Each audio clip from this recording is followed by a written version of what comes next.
And it's not only the Greeks who are up in arms about the situation they've been dumped into. The US is also witnessing angry moods and right in the heart of the nation's financial hub. Hundreds have thrown their weight behind the latest demonstration. It's called Occupy Wall Street. They're doing so to protest against the huge influence and bad behavior of corporations and billionaires. RT's Anastasia Churkina was there. The protesters are here for a simple reason. They feel duped and defrauded by the system that let Wall Street greed kick off a financial meltdown that led to an economic collapse. 1 in 6 Americans are currently living in poverty. Bankers were held unaccountable, and it was the people who were left to suffer. This could be the skeleton of a revolution, or the beginning of one, possibly. As high-profile activists and scholars started joining these crowds, it became harder for the media to ignore these demonstrations. It also became hard for most Americans to not take these crowds seriously as police brutality started to occur.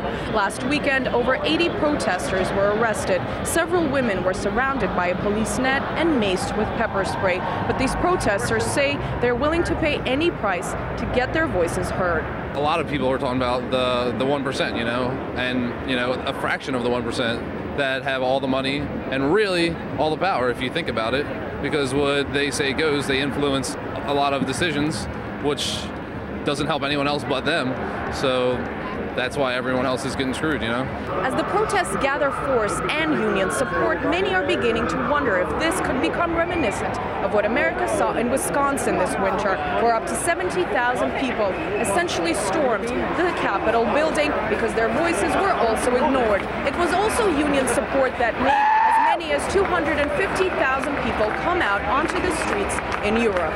These demonstrators are planning to stay here and grow in numbers until a real peaceful revolution occurs. After all, if the Arab Spring was applauded by the powers that be, why not listen to a similar cry for change at home?